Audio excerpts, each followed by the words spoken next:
Hey everybody, I have two images for you today. I'm sure all of you will resonate with the first one, and I want you to resonate with the second one. So the first image is that we're all in a fight right now, and it's a fight of great endurance, right? Think of a boxing match. Like, we all thought maybe we were in an amateur fight. This thing's gonna go 3 rounds, and we all get headgear to protect ourselves. But it turns out we're in a professional fight. This thing's going all 12 rounds. There is no headgear for protection. And whether it's been COVID-19 or all the other changes in the world, all the difficulties we're fighting through, all the relationships that you either wish you had more of or sometimes wish you had less of, it's life, it's work, it's school. Listen, I get it. And if you've stayed in the fight, I want you to know I respect you. There's something that's kind of beautiful about that.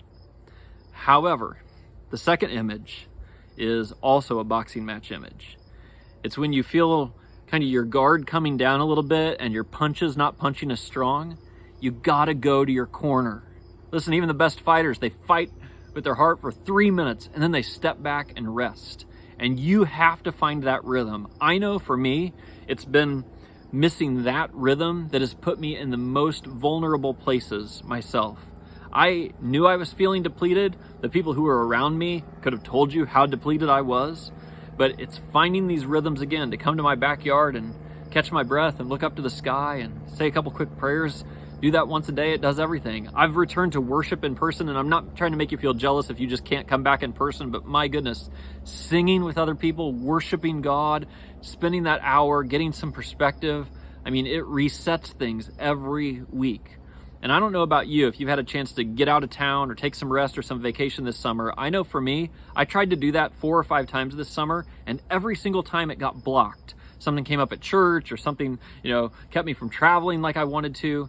And finally last week, Jenny and I got out of town for 48 hours. And I got to tell you, I didn't realize how much I needed it. But, we ate some good food, we relaxed, we sat on the shores of Lake Michigan and just looked at the water and talked about life for one day. And it was exactly what I needed. And I shouldn't be surprised. This is exactly how God's designed us. That you are supposed to press in, you're supposed to endure, you're supposed to fight through, you're supposed to serve others. And then it's not the holy people who keep fighting. It's the people of God who step back and say, God, I can trust you enough to step back so that I can be replenished and rejuvenated. And I think most of all, reset in my perspective to step into what's next. And so if you haven't done that this summer, where you've taken a day or 2 or a week and you got away with your family or with your spouse or just by yourself, that's the image you need today. If people around you know that you're depleted, step back, get away, gain perspective. I know you may feel like you can't do it. I'm telling you, you can't afford not to do it. Thanks, everybody.